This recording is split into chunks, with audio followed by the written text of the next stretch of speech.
Hey, it's Dr. J in the house. Evan Brand, how are we doing today? Hey man, life is good. I'm ready to talk with you about the brain.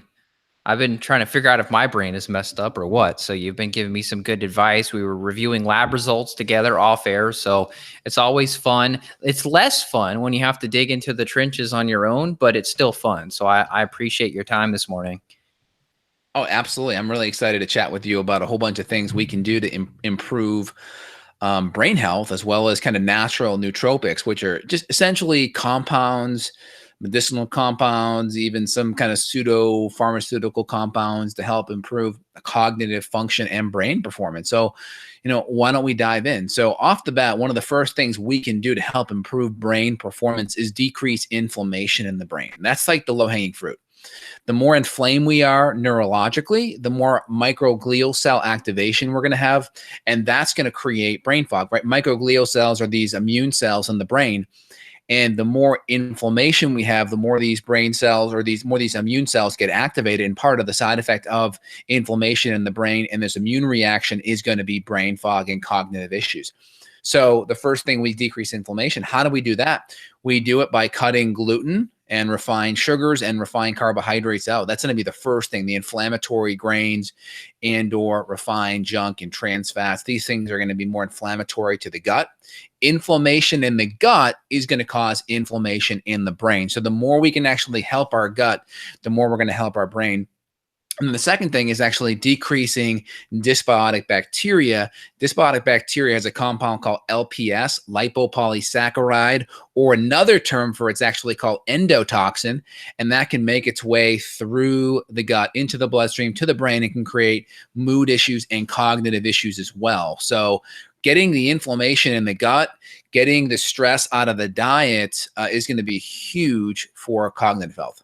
Yeah, and I'm going to take what you said just a step further because people may have said, they may have heard, oh, whoa, dysbiosis, LPS, brain, what's going on here? So basically, what Justin's saying is there's various infections you can pick up from the soil, the food, the water, the air, your partner, your spouse, your kids. You can pass bugs between each other. Justin and I have tested literally countless, thousands and thousands and thousands Mhm. of stool and urine tests. And what we find is that these gram-negative bacteria produce the LPS. So if you have bacterial overgrowth, whether you call it SIBO, whether you call it dysbiosis, whether you call it IBS from your gastro doc that Mhm. told you have that, it doesn't matter what the term is. It matters if there's bugs in the gut, your brain will not function well. And so when we talk about the topic of nootropics, which I was actually hired by a publishing company to write a book on this topic, which was kind of cool.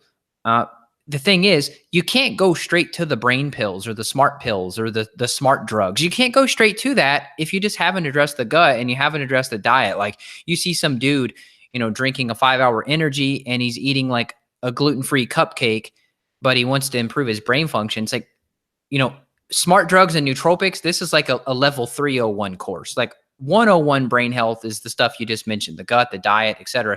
And then you graduate your way up. But in society, we like the quick fix. So we go straight to just buying these pills, which I don't know. I'm not judging anybody. I'm just saying you can spend more money on food first and get your gut fixed, then go to supplements. Absolutely. So first thing is get the food right, get the gut right. And the gut, what I mean by saying get the gut right, there could be SIBO, there could be infections, there could be some leaky gut caused by the above, by the food, by the gut, by the low stomach acid and enzymes, by the dysbiosis, by the H. pylori fungus, yeast parasites. So get that in order first. That's the low hanging fruit. And again, that's the non-sexy stuff on the cognitive nootropic side, because if you look at any blogs or professionals that talk about brain health, a lot of times they're not talking about the gut when they're connecting the brain. Now, Dr. Perlmutter's done a book recently called, I think, The Brain Maker, where he talks about like probiotics and these things. I don't think a lot is addressed on infections. I think a lot's addressed on like good bacteria and the bacterial imbalances, but not a lot is talked about infection. So that's an important component. So once we have that right, then we can work on, other nutrients to dial things in. So a low-hanging fruit for brain health is B vitamins. Now, first off, are you low in B vitamins, or do you need more B vitamins because you're in stress? Do you need more B vitamins because you're not making your internal B vitamins because of dysbiosis? and or you're not absorbing it well. So you got to figure out why you need them. So of Explain that. course, Explain that real right. quick. That's pretty mind-blowing concept for people. You mentioned manufacturing B vitamins in your gut and that being Yeah. impaired due to dysbiosis. Yeah, so healthy good bacteria actually eat your poop, or actually eats, let's just say this, they eat your poop and they poop nutrition back. Bad bacteria eats eats your nutrients and then poops poop back. So good bacteria takes not so nice stuff and makes nutrition out of it. Bad bacteria eats your good stuff, your vitamins and minerals, and actually produces more toxins on the flip side, like LPS or various things like that that also can disrupt your motility as well. So good bacteria will actually improve vitamin K, exogenous production. It'll also improve B vitamin production as well. So that's really important. So if you can tolerate and you can consume healthy fermentable vegetables, probiotic rich foods, that's great. If you can't tolerate it, it probably tells me there's some SIBO or some bacterial overgrowth that also needs to be addressed. But on that note, the next component is, adding some supplemental B vitamins can be very, very helpful. So, I have a mitochondrial support that I take that has a lot of B vitamins in it. I'll even take some supplemental amino acids with B vitamins in it as well. I think B vitamins are a great low hanging fruit. And again, this is a concept I hear all the time. People say, hey, I take B vitamins and I notice my urine gets really yellow. I'm just peeing it all out. Well, number one, you're really only going to be able to pee out water soluble nutrients. So you're only going to be able to pee out, your B vitamins, so to speak. All right. Maybe vitamin C. Too much vitamin C will cause loose stools. So if you're taking too much vitamin C, you'll know it because you'll start getting loose stools. But with B vitamins, I want to be peeing my B vitamins out. If I'm not peeing my B vitamins out, I'm not reaching saturation, right? Mm. So let's say this is the amount of B vitamins my body needs. Let's say I take this much, right? I consume this much, right? So the spread that I'm going to be peeing out will be this much. I don't pee everything out. I'm just going to be peeing out the spread, right? And Makes the thing is, sense. you don't know how much you actually need on a given day. So I'm fine supplementally taking maybe a little bit on the excess side and then letting my body deal with it. It's not like it's a big stressor. Whereas a fat soluble vitamin and it's harder to excrete, it's a water soluble vitamin, and we're taking them in really good forms. P5P activated, methylated B vitamins. So they're really good. We're not going to take any folic acid. We're going to take activated folate. So I'm taking a reasonable amount of a high quality activated B vitamin supplement. I think is a great low hanging fruit. Yeah, here's the thing that's kind of annoying with the whole methylation conversation is people come up with their MTHFR genetic defect and they walk around with it like it's some type of label. Like I'm MTHFR, oh my God. And they act like the protocol has to be so different. Justin and I basically treat everyone as if they have methylation issues. All that means is we're going to use higher quality nutrients. We're not going to use a folic acid. We're going to use the activated folate. Maybe you need a little bit higher amount. But so many people get a diagnosis or they look at their gene and they see one SNP off and then like, oh my God, can you work with me? I have MTHFR. Like it's going to change much. How much percent do you think it really changes in the whole equation? It doesn't change that much. I mean, a lot of the things that we're doing kind of already are built in and around that, right? So, of course, a lot of the synthetic folic acid, we're making sure any supplement's not going to contain that, right? Or it's not going to contain junky B vitamins that you may see in like a 5-hour energy drink. Number two, we're cutting out fortified foods that are going to have folic acid in it. Things like orange juice, things like your grains, right? These are the big fortified folic acid foods. Again, the government found out a long time ago that, hey, folic acid's going to prevent like these neural tube birth defects. The problem is you still have a large percent of the population that they still cannot activate that folic acid and can convert it into, folinic acid to LMTHF folate. And some can actually create some of these dangerous cancer-like metabolites. So we want to make sure we eat like good quality animal foods that are going to have good folate in there, lots of good green leafy vegetables, potentially egg yolks, these things that are really high in choline as well. So we're going to be getting all of our really good folate. And then we would supplement with additional high quality activated folate, activated B vitamins. If someone has MTHFR, we may look at supplementing, separating the folate and the B vitamins out from the actual B vitamin complex. And we may do various other forms of B12 like adenosine or hydroxy B12, typically sublingually, to help bypass the gut as well.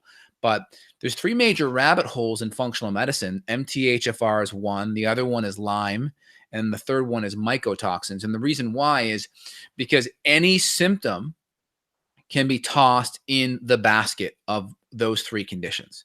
So if you have any condition, any symptom at all, someone could point you to one of those three areas. Yes. And my thing is, there's a rabbit hole for those areas.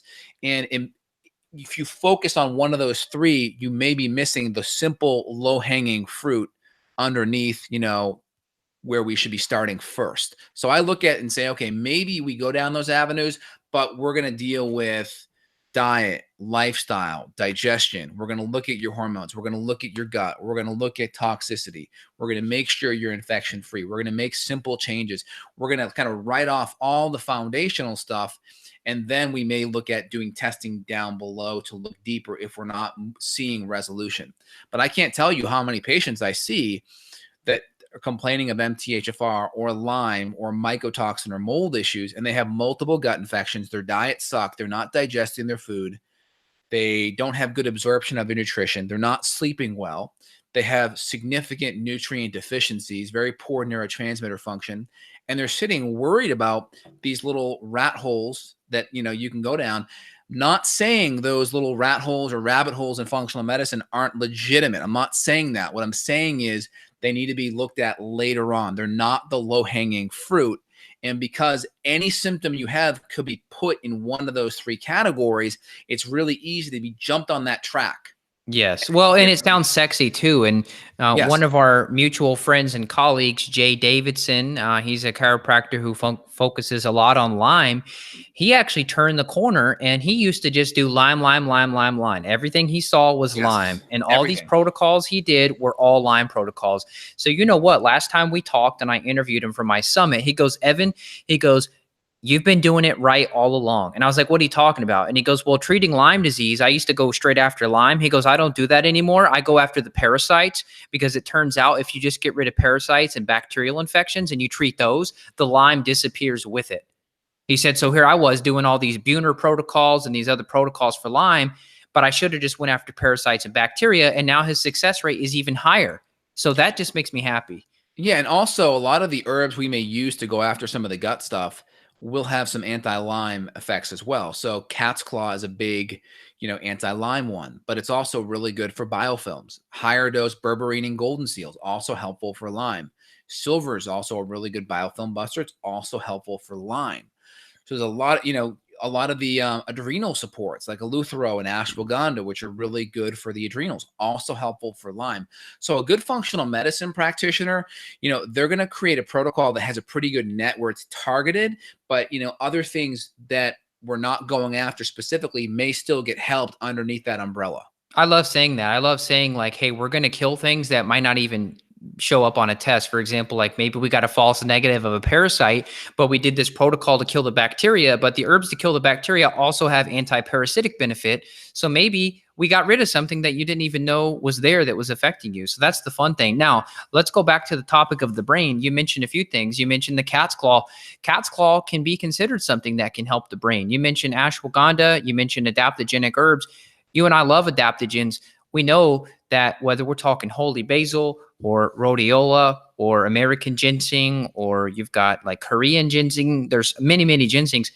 These all help in terms of modulating cortisol. And that screws up your brain. If you've got levels of cortisol that are too high or too low, it kind of mimics the same thing. And this is why you don't want to guess, because we've seen people where they're exhausted and we think, oh my God, this person must have low cortisol. But then you test it and it's actually high all day. And we're thinking, oh, good thing we didn't throw this person on a bunch of licorice because their cortisol was already so sky high. Right. But go ahead. I was just going to say, but if they read online, adrenal fatigue, licorice, it's almost like it's almost like a gut reaction. It's like adrenal fatigue, licorice. But if you don't know that there's a caveat to that, you could mess yourself up. Yeah, it's nice to know your pattern, especially if there's reverse cortisol patterns. That's helpful because there's certain compounds we may give when cortisol is higher versus lower. So it's nice to know that so we can be specific. And also, just to kind of highlight, higher levels of cortisol can actually atrophy the areas of the hippocampus. And these are areas that are profoundly important for learning and memory. So someone talks about stress and adrenal dysfunction. Can that affect, can I, by supporting that, improve my IQ? I would say, yeah. Dave Asprey's done some testing on himself where he's found his IQ's gone up 10 to 20 points by just improving, inflammation and brain health. So I would say, yeah, if your brain's inflamed, huge. I know in college, it would take me very long time to finish tests because I would have to like double and triple check all my questions. And I was still eating some things back then, 15 years ago, that was causing my brain to be more inflamed. And I was having insecurity in my cognitive, processes. I would just double and triple checking and just not feeling confident and just being slower in my mental processes. And I noticed that as I tweaked my diet and got inflammation down and supported some of these brain nutrients, I was able to whiz through questions faster and be accurate, but also more, let's just say, succinct and faster going through these tests. Yeah, I'm always impressed with your brain. Like your brain, I don't think I've ever chatted with you where your brain wasn't working properly. Like you're always able to articulate well. You're always able to like zoom in and zoom out. I've always like looked up to you for that. It's super cool to see somebody that has a good functioning brain because in society, we have so many people's brains that don't work like yours. Well, I appreciate it. And I think number one, for everyone listening, get the inflammation down. That's number one. Make sure your food's nutrient dense, choline, lots of green vegetables that have a lot of good B vitamins and folate in there, a lot of your good essential fatty acids. That's really important. And then from there, play around with some of the other compounds that can be helpful. So for instance, medicinal mushrooms, I think, are great. I mean, right now I do reishi and I'm doing I do reishi. Is it maitake? Yeah, Shiitake. Mataki. So Yep. I'm doing shiitake and reishi every day. So I'm doing 4 to 6 caps right now, just because it's getting a little bit colder. I'm around sick kids sometimes, so I'm just keeping my immune system pretty strong. And then I'm at a pretty good high dose of ashwagandha. And then I bump up additional B vitamins on top of that. Now you can keep it simple.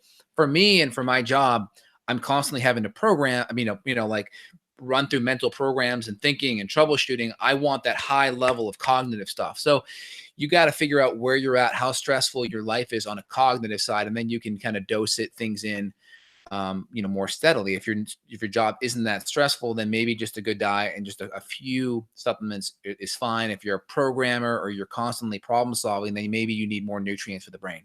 I would even argue you could add in like some lion's mane too. I've been having Yeah. really good experiments. I've been Yep. running with like a mixture of the lion's mane, the reishi, mataki, shiitake, and then a little bit of ginkgo, kind of a bonus just for the blood flow aspect because we know that you can help increase the blood flow in the brain with ginkgo. And we also use a lot of bacopa.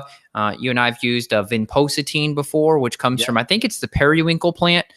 Vinpocetine is a really Yeah. good one. And then I've got a couple formulas with like wild blueberry complex in there. That's really good. And then there's also, I don't know if we mentioned huperzine, which comes from the Yeah. club moss. Huperzine is a good acetylcholinesterase inhibitor. So Yep. people talk about dopamine and serotonin, but I think just as much as GABA, acetylcholine is like a forgotten neurotransmitter, and people don't talk about it, but they Yeah. should because if it breaks down too fast, your memory won't be as good. And if you take huperzine, you can keep the acetylcholine in the brain longer, theoretically improving learning and memory. What other ways can we increase acetylcholine outside of taking it, outside of the huperzines or the other types of compounds you mentioned? I would say focus on the diet piece too, right? Like you could obviously supplement with like alpha GPC, like the glycerophosphocholene. But as you mentioned, I think earlier about eggs, focusing on eggs is a good source of choline. I want to say seafood. Don't quote me on it, but I want to say seafood is pretty high in choline as well. Yeah, so your fatty fish, your egg yolks, your liver, avocado, those are going to be your best things for acetylcholine. Acetylcholine is really, really important. Again, you have autoimmune conditions like myasthenia gravis, where you have an autoimmune condition to the postsynaptic acetylcholine neuron. And then you can get this kind of like droopy eyes, droopy face kind of stuff. So acetylcholine is really important. And again, a lot of that's going to be your meat-rich products. And again, there's been research on acetylcholine, right? 800 milligrams a day is ideal. And they find that pregnant women who don't get enough acetylcholine, there's epigenetics that can create increased cortisol and increased stress response in these kiddos born in a acetylcholine poor environment. So that's a really, Ah, really important cognitive function. And when you deal with MTHFR issues, making sure there's adequate choline in the diet is very important. Also, building blocks for bile, like really having enough biliary support, because bile is really important for keeping SIBO at bay, right? Bile salts or bile acids, the acids produced when, the acidic environment produced when bile is stimulated and secreted from the gallbladder, can really prevent a lot of SIBO overgrowth. That's why with SIBO, there's a common environment that allows SIBO to form is typically an enzyme low, hydrochloric acid low bile salt environment really is a driving factor for letting SIBO grow. And of course, we know the nutrient deficiencies that can happen with SIBO. And then we can easily draw that back up to the brain because a lot of these vitamins and minerals are responsible for cognitive function benefits. Yeah, well, we know there's a link to the thyroid too. If you're hypo, you're under functioning with your thyroid, that can affect your brain. Also, I've seen some stuff about you could just look at the link between hypothyroidism and say gallbladder issues, for example, gallstones occurring in a more hypothyroid environment. So if your thyroid's not working properly, let's say you have antibodies going on, and those antibodies could always be rooted back in something from diet or gut. But getting some blood work could be helpful in this too. If you're trying to figure out, hey, what other things have I done? I've worked on my gut. I've worked on my liver. Brain's still not working. Would you agree thyroid would be a good potential other step in this? Well, anything, if there's a hormone imbalance that's going to affect energy, typically when energy is low, focus and cognitive will be low. It's very rare that someone is tired but has good brain function, meaning memory, retention, verbal fluency, right? They're typically connected. So you need a baseline of energy for your brain to be functioning well. So if there's low thyroid or low adrenal, that definitely needs to be addressed. Now, there's other herbs we can use. Bacopa is another big one that helps modulate a lot of our dopamine and serotonin neurotransmitters. We know dopamine is really important for focus, right? It's also can be burnt up. It can be converted downstream to adrenaline. So if it's adrenal stress, you can burn up dopamine and convert it to adrenaline. Dopamine is also needed for TRH release in the hypothalamus. TRH is the thyroid releasing hormone. It goes from the hypothalamus to the pituitary. The pituitary then makes TSH, which is thyroid stimulating hormone, which then talks to our thyroid to make T4, a little bit of T3, and that T4 gets converted peripherally and at the thyroid receptor site spot as well. Trying to think of any other things I haven't mentioned from a supplement perspective. Did you mention the omegas? Acids, the amino acids, I think, are really important just because of the fact that they are precursors to all that I just mentioned. Like you just were alluding to, omega-3 is great because one, DHEA is a really important neurological building block. The EPA fat is really anti-inflammatory. So if we have inflammation or cognitive inflammation going on, EPA can be really anti-inflammatory as well. You said DHEA, but you meant DHA. No, yeah, DHA, docosahexaenoic acid. That's the 22 fatty acid kind of compound. EPA's eicosapentaenoic acid. That's a 20 carbon fatty acid compound, and then we have the linolenic acid. That's like the flax omega-3. That's an 18 carbon. So we go from 18 to 20 to 22, and the higher up you go, the better. Yeah, super important for kids. We got a lot of parents listening. We have a lot of parents that bring kids to us, and a lot of developmental, a lot of, I guess I would call it cognitive performance issues at school. Got to make sure the kids are getting enough omegas, because if these kids aren't doing like grass-fed steaks, I mean, you look at the standard American diet for a child. I mean, it's like chicken nuggets and macaroni. I mean, these kids they're getting no DHA. Their brains are just not supported. So, here's. And then, of course, what does the doctor do? They put the kid on like Vyvanse or Ritalin or some other pharmaceutical drug to try to fix the kid's behavioral issues. I mean, Justin and I, speed. Yeah, it's not good. It's not good. I mean, you and I've seen so many cases of kids where, like, I just actually saw a kid this morning, a little girl. She's 11 years old. She showed up with H. pylori. She had 4 different parasites, like 6 or 7 different bacterial overgrowth. She had candida overgrowth as well. And the mom's like, well, where did all this come from? Of course, we ask about antibiotic history and all that, but the kid can't focus in school. The poops aren't good. I mean, the behavior's not good. They're moody. It's like, man, if we could just get every kid in the world, get their gut in shape, the world would be a better place. I mean, these things don't discriminate. It don't matter if you're 2 years old or 200 years old. You could still have bugs. Exactly. Now, other compounds that are great, ginseng's excellent. That kind of falls in the adaptogenic category. I'd also put ashwagandha and rhodiola in that category as well. right? I mean, they're going to help modulate stress hormones. Some of them have various glycoalkaloids in there that can be immune modulating and can also be a little bit stimulating or adrenal modulating as well. So stimulating where they can bump up cortisol if it's low, but if cortisol goes too high on some, it can have a modulating effect as well, which is nice. And if you look at some of the herbs like ashwagandha, which is one of my favorites, it's look at herbalists like Stephen Buhner. He kind of gives it the thumbs up as a long-term herbal approach, and it has some really good immunomodulating qualities that people with Lyme can really benefit, or Lyme co-infections can really benefit from. So we like that as well. And then you have your blood flow stimulating compounds like ginkgo is really good. What else outside of ginkgo? I mean, you can do systemic based enzymes to help thin out the blood, which can be really helpful for allowing to improve blood flow. Gotu kola is really good, like I mentioned. Yeah. On top of that, and then of course for inflammation, like these alpha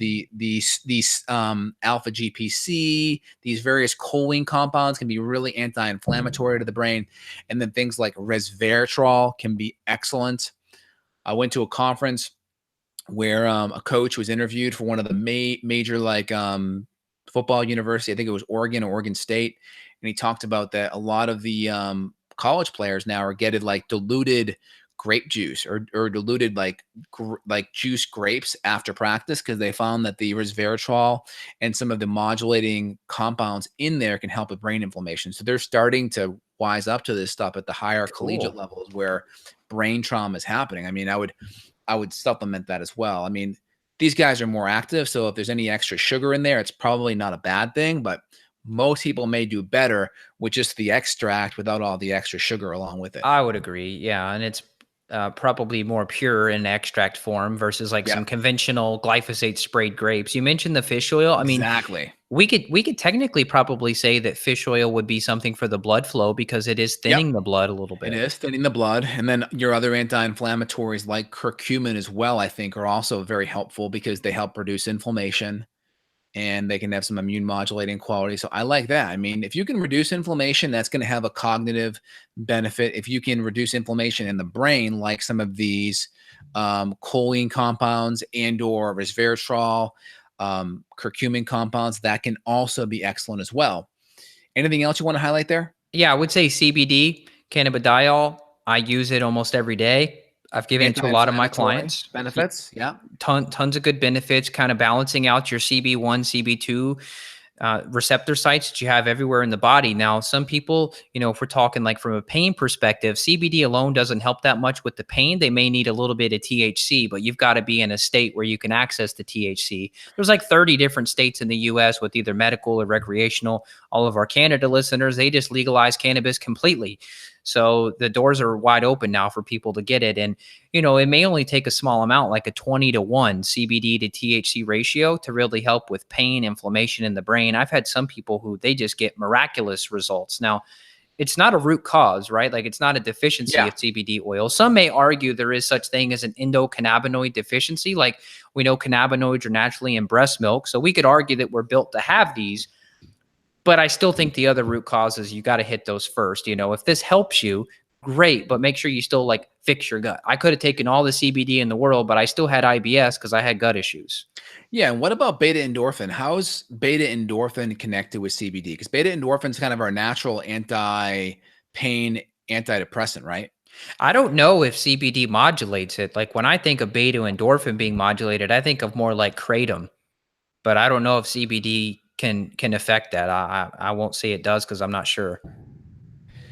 Yeah, so I'm looking here right now. It says THC has been shown to stimulate beta endorphin production, and I imagine CBD may as well. So I'm looking at a couple of articles right here. Or maybe CBD, maybe Cannabidiol delivered oral by triggering the release of beta endorphin. Yes. Oh, so cool. There's articles on this that CBD and THC. Now, the problem with THC is, you're going to have some cognitive stuff. I'm not a fan of using any THC before someone's at least 25 years old, because there's an article that came out last week where it can stunt brain development. So a male's not going to have their brain fully formed till about 25. A woman is more 18 to 20. So I'd be very careful on using THC with someone beneath the age of 25. CBD is not going to have the same quite effect. But if you look here, there is some research showing that CBD can stimulate beta endorphin, which is good. Now, here's the thing. What is beta endorphin made of, right? That's the next question. Beta endorphin is actually made of about 19 different amino acids. Ah, People like Julia Ross have had really good benefits using DLPA, I love uh, DLPA. DL-phenylalanine, which is a kind of isomer of phenylalanine, which is a precursor to tyrosine, but goes more down the beta endorphin pathway. Yeah, I'm looking here. The CB2 receptor agonist can invoke the trigger of release of beta endorphin. So that's the cannabidiol compound. So I think you're seeing this increase in beta endorphin, which is a natural anti-pain, antidepressant compound. We get beta endorphin, the runner's high, right? That's beta endorphin, that workout high, that's beta endorphin. Remember, that molecule is 19 amino acids long. So we need protein to make it. So DLPA and or just good free form amino acids are going to be important. Good protein absorption, good digestion, and the CBD potentially could help improve that stimulation. But again, when I hear the word stimulate, I'm very careful because stimulate what? So there's a building, it comes from something, right? So we want to make sure the building blocks to make it are also present as well. I hear stimulate, I think whipping a tired horse, right? Got to be Yes. careful. Yeah, you make a good point. Always going to the root. The amino acids are Mhm. great. Julia Yes. Ross is a huge. Doing both is probably better, right? Yeah, I wonder if the THC maybe it helps beta endorphin more because, like I said, some clients report as soon as they add in just a tiny amount, the pain relief is way better. So maybe CBD does it good, and maybe THC does it more. I don't know. Yeah, I mean the big thing is with the THC, you have the psychoactive components there.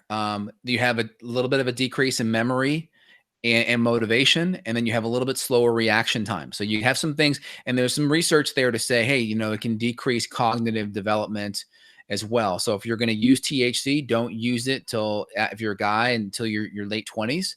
And if you need something therapeutic, try moving more towards the CBD end of the spectrum. Yep. So there was a question here about is it okay to get resveratrol from red wine or does alcohol ruin the benefits? I mean, it is so ridiculously silly that you can do that from wine. I mean, that's like freaking marketing from the alcohol industry. There's a study I've got here from PubMed.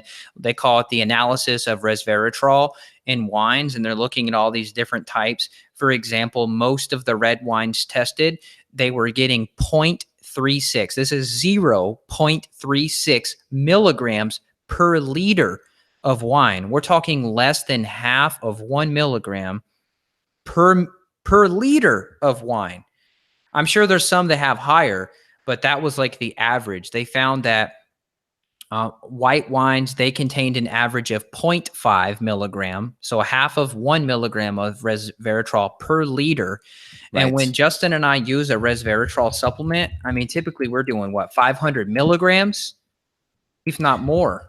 Exactly. And again, I mean, when they do these studies, they're probably not testing organic wines and they're probably not looking True. at the quality of the wine. So let's just say if you're like there are companies out there that are lab testing their wine and trying to make sure the quality is higher. So if it's organic and the alcohol content's lower. So I know like Dry Creek Wines, they do some lab testing where they choose lower alcohol content and it's organic. You probably may have more of those compounds in it, but I wouldn't say, hey, if you want to have a glass or two a wine every now and then, I don't think it's a big deal. Just choose higher quality ones, but I wouldn't say to yourself, hey, this is going to be the only place I'm going to get this extra resveratrol. I would probably supplement as well on top of that. Right. Like, so let's say you were trying to do a Lyme protocol, and sometimes we'll use Japanese knotweed that Knotweed, naturally right. contains the resveratrol. Yep. We're looking at 400 to 500 milligrams. Let's just say your wine was amazing and organic. Maybe it's got 10 milligrams of resveratrol per liter, and you're not going to drink a liter of wine. At least I hope you're not in one sitting. Yeah, so I think you have a lot of foods that have just negative toxins in there as well, and so that may negate some. That may be a confounding variable that prevents, let's just say, better findings from happening. So I Yep. would just say make sure we just have the quality aspect dialed in with the alcohol that you're consuming. Yep. Well, I know we've got to run. We're both late for our client, so we should Oh, probably let's wrap just hit up. one last thing here. Let's just Okay. talk about the pharmaceutical nootropics. So we have things like modafinil or Provigil, which really is used for like narcolepsy or like just falling asleep during the day a lot. That can be helpful on the cognitive side, but it's a drug. There's some not so nice side effects, so you really got to be careful, right? It can cause sore throats, headaches, vomiting, hallucinations. We got to be careful with that. We have some of the racetam compounds as well, which can fit into that GABA kind of receptor site in the brain. That can improve some cognitive stuff there. 400, 800 milligrams a day can be helpful. But again, there's some side effects. It can interfere with blood thinning. It can cause insomnia. It can cause agitation, anxiety. So you got to make sure you keep an eye on that. And then we have things like, obviously the Adderall, the stimulants, the methamphetamines can be very stimulating and can also burn out your neurotransmitters, but acutely can be helpful, but not the best thing long term. Then we have things like Phenibut, which also has a GABA-like receptor quality. It's a 2,3-phenobutyric acid, similar to GABA. Can help kind of relax the brain a little bit, turn on those inhibit the brain, turn on the inhibition centers where it can relax and turn things off. But again, there's some addictive components there that can be a problem, withdrawal stuff, addiction-like stuff. So you got to be careful with that. We much rather use things like L-theanine and GABA and valerian root and things that are more relaxing than just use Phenibut off the bat. Evan, any comments there? Yeah, I had friends addicted to Phenibut, so it definitely can be very dangerous if you do too much or too often. So yeah, it works great. I do carry it. I do use it on occasion with clients, but you just got to be careful. So I'm glad you mentioned the potential for it, and I do prefer, like you said, some of the other herbs instead. It's interesting because I have seen a lot of information online saying it's not addictive, but then you see also people saying it can be. What's your take on it? What did you see in a lot of the research? I don't care who says that it's not addictive. It's freaking addictive. My buddy who was addicted to it for a while, he was using about, a high dose of it, about a gram or two per day. And if he ran out of it, he did not sleep. He had panic attacks. He had uncontrollable shaking. I mean, when you hit that GABA receptor that hard and then you pull out this phenyl GABA, you do not feel well. Anxiety, panic attacks, heart palpitations, etc. A mutual friend of ours, Wendy Meyer, she's talked about using Phenibut or phenyl GABA for sleep, but you don't want to be taking that every single night. I mean, you want to just have good sleep hygiene and go to bed and be able to sleep. You don't want to have to depend on something like that. Yeah, and if you need, just try to use some more of the amino acids, L-theanine, or just GABA by itself first. Yes. So that's kind of your best first step. Anything else you want to add here, Evan? I would just say, test, don't guess. We talked about a lot of supplements. You could easily go on Amazon and buy a bunch of crap that you don't need. So we would prefer that you get yourself tested, because you're not gonna find that XYZ is the miracle silver bullet. You've got to work on the full body system. And then once you've got a good foundation, then buy your supplements and make sure they're practitioner grade, because you can go to Whole Foods or, go to Walgreens and you could buy fish oil, but I don't know if that's going to be good enough, so we always want you to go quality over quantity. Totally wise words, my friend. Well, today was a phenomenal podcast. Appreciate the back and forth. If you guys enjoyed it, give us a thumbs up, give us a share. We appreciate it. Make sure you subscribe. If you want to dig deeper, feel free and click below here to schedule consults with us if you want to take that next step. Hey, Evan, it was phenomenal chatting. You have a great day and best of luck with your patients. Take care. Bye-bye. Take care. Bye.